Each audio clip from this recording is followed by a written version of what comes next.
Hey everyone. So yeah, I'm working for Instacart right now. That's why I haven't been posting many videos recently, but I'm going to get a gear video out for you guys shortly. So yeah, I'm just working and trying to make as much money as I can. So I haven't been able to record, like, go live or anything, because I've just been on the run. So I will definitely get the gear video together before I leave on the CDT. Oh my gosh, it's crazy that, it's so soon. I'm gonna be triple crowning, like, oh, it's just awesome. Anyways, yeah, so I'm working right now, just delivering groceries for people. It's really simple, and it's really easy to apply as well. So if you want a little side hustle, do Instacart for sure. So I thought I would answer some questions that have been asked on this channel. So Bob asked when I'm going to be starting the CDT. So I'll be starting late April. I'm not going to give an exact date, just safety precautions. Yeah, so I'll be starting in April, going northbound on the CDT. So Tess asked what my base weight was for the Florida Trail and the Appalachian Trail. So for the Florida Trail, I was around 6 pounds base weight, and with food and water, it would be at most 10, but I wasn't carrying water, and I wasn't carrying food much because, you just hike to the next town because towns are so close, and gas stations, and because you're road walking a lot. So I wasn't really carrying anything on my back. I would just hike from town to town and eat in town and keep pushing. Water was everywhere. I was walking in water. So yeah, on the Florida Trail, I was at most carrying 10 pounds at a time with my Joey Palante pack. So that's for the Florida Trail. And for the Appalachian Trail, it varied. Sometimes I was carrying 10 pounds. Sometimes I was carrying 30 because, winter gear, it all depends. So it just depends on the time of the year. So I was carrying up to 30 pounds with food and water on the Appalachian Trail. But so my base weight would have been around 10 on the Appalachian Trail, and then food and water, adding that, then around 30 the most. So like I said, it depends on the time of year, because I would add more gear in the winter, but I would never go over 30 pounds with my food and water. So Carolyn asked me, why don't you sleep in a tent? No way I could sleep like she does. Yeah, I knew this question was going to come up because I feel like I get this question in every one of my videos when I post. Yeah, so I don't sleep in a tent. I carry a tent or a tarp all the time, so I always have a shelter with me. But I'm most comfortable just sleeping cowboy camping. It's really, it's easy to set up. After a long day of hiking, I do bigger miles, so I do about, 20, 30, sometimes 40, 50 mile days. But, at the end of the day, I don't want to set up a tent and, set up a tent, sit in the tents. I'm not hanging out at camp. I'm not, building a fire and sitting around the fire. That's not what I personally enjoy doing. When I get to camp, I'm setting my, camp up. I'm going to sleep.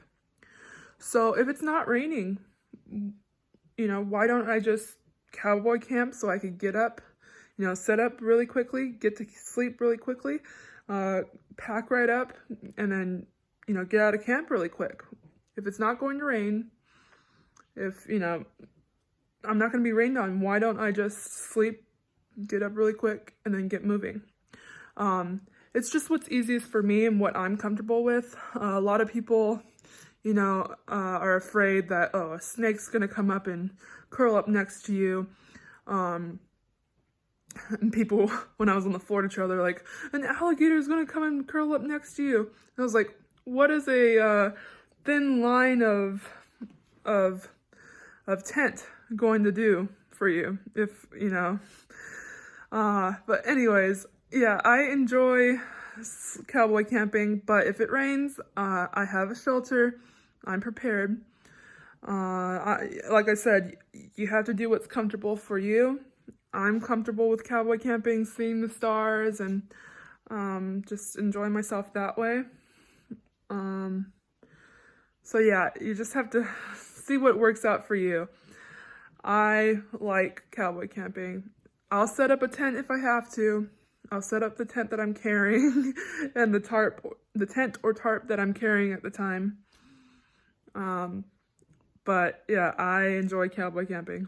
I'm a little crazy, but yeah, it's just what's comfortable for me. So MB asked, how are you reclimatizing to elevation again after being at sea level for so long? Well, I grew up at 1,431 feet. So, this is what I'm used to. Yeah, I didn't really feel a difference. Maybe some other people would that, you know, are used, like maybe people who have grew up in Florida would feel the difference here in California. But I personally didn't. I'm perfectly fine. Hiking trails, perfectly fine. Working, running around. I'm used to the elevation. Yeah. So Deborah asked, how do you figure out the logistics of a through hike? Drop boxes, transportation, etc. So, I personally use Guthook for everything. I look on there and I look at the towns. You could see the towns. So Guthook is an app. Guthook is a app that shows you the trail, and you pay a certain amount, and you have the app with comments from different hikers that have hiked there before.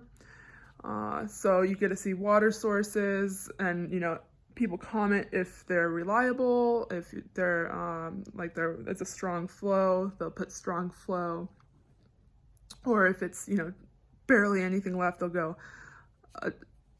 nothing, don't rely on this water source.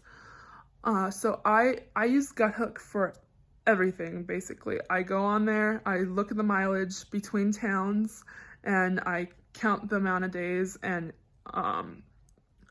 count the amount of days I'll be going through there and make it to the next town that shows on Guthook. And then that's how I calculate my resupply boxes if I send myself resupply boxes. And you find out the addresses of these resupply boxes from Guthook. There are other sites that you could find the resupply locations at, but Guthook is so easy and so simple.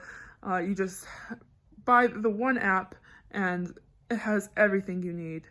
Lots and lots of things like the hostels in towns. It has that, and the app will show the hostels, the stores in towns, like I said, the water sources, tent sites, everything. Guthook is just the bomb, thebomb.com.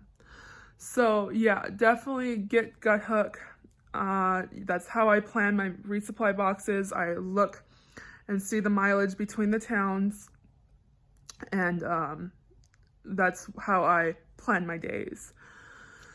So yeah, Guthook is easy for figuring out the resupply boxes. And now you asked for transportation. So I think you mean transportation by like getting from where I live to the start of the CDT or the start of any long distance hike? Well, you just have to know if you're going SOBO or NOVO, a flight to the nearest airport, and either Uber if it's available, and then on GutHook, if there will also be people's names who shuttle, like trail angels, and there's people who shuttle people for a price and stuff like that on GutHook. I find everything out on GutHook. So either that, or I'll go on the Facebook page, and if there people offer rides on there as well. But like I said, I'm personally just going to fly for the CDT. I'm flying into Tucson, and from Tucson, I'm going to take a Greyhound bus to Lordsburg, and then from Lordsburg, that's where I'm taking the shuttle from the Econo Lodge. They're giving the shuttle out to Crazy Cook Monument, and that's where I'm starting my northbound trip. So the CDT is a little harder to figure out the transportation. You know, there's a lot more steps than the last long distance trails that I've done. And so I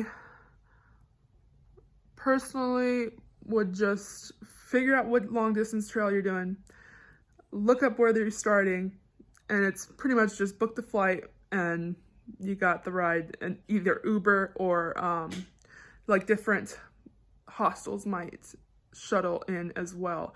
Like the Appalachian Trail Lodge up in Maine does a shuttle from Bangor to Katahdin.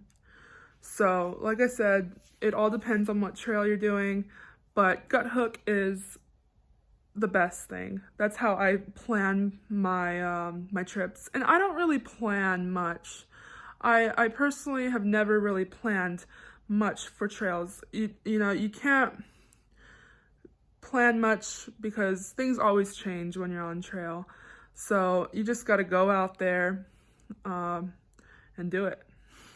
Now, if you're meaning transportation as needing to get to resupply stops along the way, so say you're hiking along the trail, you get to a trailhead and you need to get into town to get a resupply box or get to the store to get food.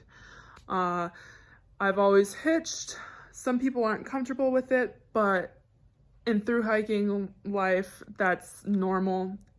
I mean, most through hikers are comfortable with doing it, but sometimes there isn't a choice. You have to hitch because there isn't an Uber or a Lyft, you know, no way of getting down the mountain if, you know, you don't hitch. So if you're going to hike a long distance trail in the future, just expect to have to hitch at some point along the trail. So that's all the questions I'm going to answer for today. I'm going to answer more questions in the future. I'm going to get back to work. Instacart. Work, work, work. That's all I'm doing. Because, you know, it's how I get to live my dreams, by working and saving up all I can on my downtime here at home. Anyways, have a nice day, everybody. Thanks for watching, and thanks for all the support. I really appreciate it.